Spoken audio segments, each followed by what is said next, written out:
Halo teman-teman, kembali lagi di video learning boleh belajar. Kali ini kita akan membahas mengenai tentang hal-hal apa aja sih yang perlu kita persiapkan sebelum kita beriklan di TikTok. Sebenarnya ini materi sangat fundamental, jadi mungkin kalau teman-teman yang sudah pernah beriklan di TikTok, mungkin sudah terbiasa dengan apa yang akan kita bahas di video kali ini. Oke, ada 3 chapter yang akan kita bahas. Yang pertama kita akan membahas introduction to TikTok advertising, apa aja sih yang perlu teman-teman ketahui sebelum mulai beriklan di TikTok. Chapter 2 kita akan membahas mengenai tentang aturan beriklan di TikTok. Dan yang ketiga kita akan membahas mengenai tentang TikTok Ads Platform dan juga cara membuat akun bisnis untuk beriklan di TikTok. Oke, ada 2 tujuan utama dari video ini. Yang pertama, harapannya teman-teman bisa memahami bagaimana sih kalau TikTok sebagai platform iklan. Yang keduanya, memahami juga cara mempersiapkan beriklan di TikTok. Kita langsung aja masuk ke chapter yang pertama, Introduction to TikTok Advertising. Jadi, teman-teman, ini mungkin yang sedikit yang membedakan antara TikTok dengan beberapa platform sosial media lainnya.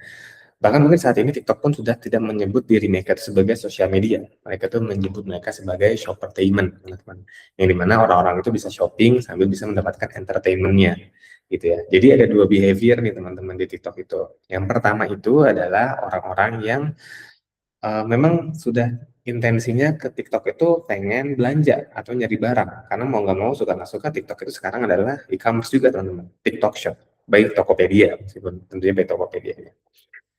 Jadi behavior yang pertama itu adalah people find goods, atau orang itu memang intensinya ke TikTok itu memang pengen belanja.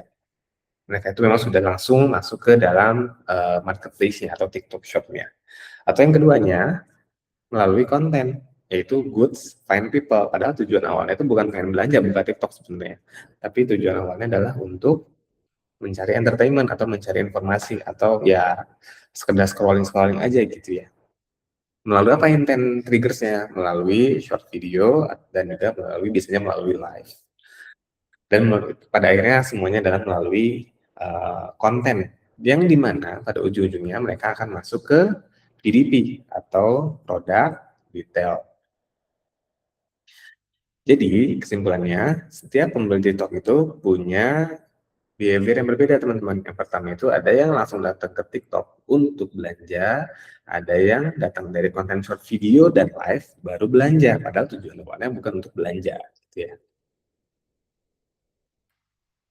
Secara flow kurang lebih seperti ini teman-teman. Intinya TikTok itu sangat strong sekali di discovery based algorithm, bukan cuma follower base. Sederhananya biasanya kan kita suka ya kadang-kadang melihat konten yang secara viewersnya itu bisa sampai jutaan ya orang yang melihat konten video tersebut, tapi dari sisi followersnya paling hanya ratusan, bahkan cuma puluhan gitu ya. Pada intinya sih sebenarnya ketika kita mau mulai TikTok itu jangan berkecil hati ketika kita mulai dari nol atau dari followersnya nol, atau bahkan dari sebelumnya tidak berbeda dari nol banget itu bisnisnya. Karena balik lagi TikTok itu strong di discovery base algorithm teman-teman, bukan cuma follower base. Yang kedua, TikTok itu cocok sekali untuk semua funnel marketing. Baik untuk awareness, pasti ya untuk awareness, karena kita biasanya kalau masuk ke TikTok itu ketika ngomongin konten organik, pasti ngobrolinnya soal engagement, soal viewers, atau ngobrolin soal FYP kan di konten gue gitu. Nah itu ngobrolin soal hal brand awareness. Yang keduanya untuk product discovery. Jadi setelah mendapatkan awareness, orang-orang jadi ngeliat produk kita nggak?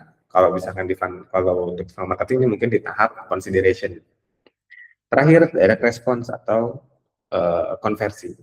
Jadi tidak hanya sampai ke tahap traffic aja teman-teman. Jadi di TikTok ini tidak hanya untuk mendatangkan traffic ke produk kita, tapi bisa juga sampai langsung melakukan konversi di sana.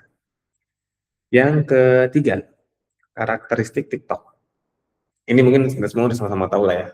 Mungkin yang seumuran saya atau mungkin yang di bawah saya atau bahkan yang di atas saya pun sudah terbiasa dengan platform TikTok. Jadi mungkin kita sudah terbiasa dengan yang namanya short form vertical video dengan pro dan kontranya itu ya. Tapi kita bahas ini konteksnya adalah konteks untuk beriklan. Jadi ketika kita ngobrolin soal iklan di TikTok, kita harus paham bahwa dalam membuat konten iklan di TikTok, kita harus membuat konten dalam bentuk yang short form vertical video. Yang keduanya, kita juga harus membuat konten yang sound on experience. Mungkin beberapa tahun ke belakang, kita sempat ada di era dimana ketika kita mau buat iklan video atau membuat sebuah video, itu kita harus buat video yang bisa sound off. Orang itu ketika nonton video kita, tapi soundnya itu dimatikan, orang itu harus bisa paham konteks dari video itu apa. Itu di beberapa tahun ke belakang. Nah, cuman untuk saat ini TikTok berubah behavior itu. Jadi kita harus ada di tahap dimana membuat video itu untuk sound on experience. Yang ketiga, fast consumption ini suka nggak suka dengan pro dan kontranya, memang TikTok itu juga merubah behavior orang, jadinya intensinya itu di 1-3 detik pertama untuk melanjutkan apakah dia tertarik dengan video tersebut atau enggak. Yaitu balik lagi ketika kita mau membuat sebuah konten iklan, yang salah satunya yang paling harus diperhatikan itu adalah di 1-3 detik pertama. Ini mungkin biasa disebut sebagai hook ya. Yang terakhir, kontennya pun kalau zaman-zaman sosial media sebelumnya kita harus bikin sebagai brand gitu ya, sebagai brand, sebagai untuk meningkatkan intensi orang mendatangi website kita atau marketplace kita, itu biasanya harus bikin suatu konten yang sifatnya keren atau bagus banget gitu. Nah, kalau sekarang itu yang penting kontennya terasanya organik dan relate aja gitu sama audiensnya. Konten-konten seperti itulah yang disukai sama audiensnya TikTok. Yang terakhir, yang paling terpenting adalah kunci dari TikTok itu di kreatifnya. Dimana dengan kreatif ini bisa mendatangkan targeting baru untuk kita dan juga bisa mendatangkan reach lebih banyak lagi untuk kita.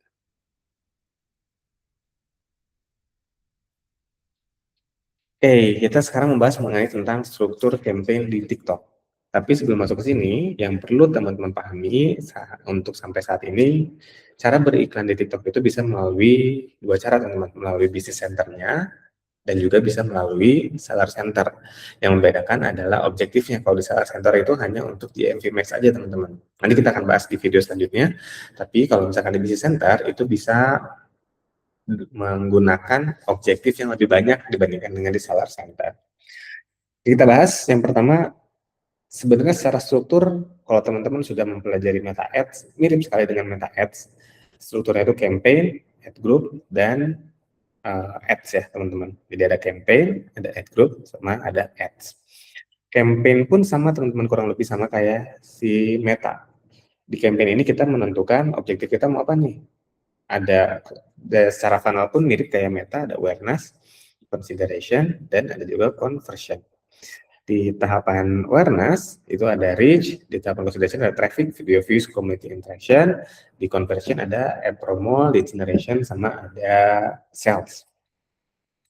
Nah, yang mungkin yang paling membedakan itu adalah objektifnya si community interaction ini. Setahu saya sampai saat ini Meta masih belum punya, tapi TikTok sudah punya objektif yang fokusnya adalah untuk meningkatkan followers. Yang kedua, ad group sama kurang lebih kita menentukan placementnya apa. Cuman placement kalau di Meta kan lumayan cukup banyak ya. Placement itu dibagi lagi, platform itu dibagi lagi ke beberapa placement. Nah, kalau di TikTok itu lebih sederhana, ya pasti hanya TikTok aja gitu. Placementnya pun hanya di FYP-nya aja. Yang kedua, kita menentukan targetingnya siapa, mau remarketing atau new visitor, itu ditentukan di sini. Yang ketiga, kita menentukan budgetnya apa, kalau kita menggunakan ad set budget. Jadi sama ya, kurang lebih kayak Meta, teman-teman, ada campaign budget, ada ad set budget.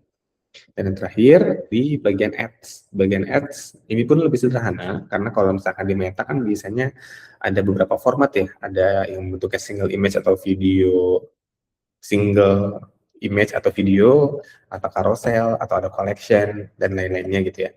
Nah, kalau di TikTok ya bentukannya hanya itu aja gitu, video vertikal itu aja.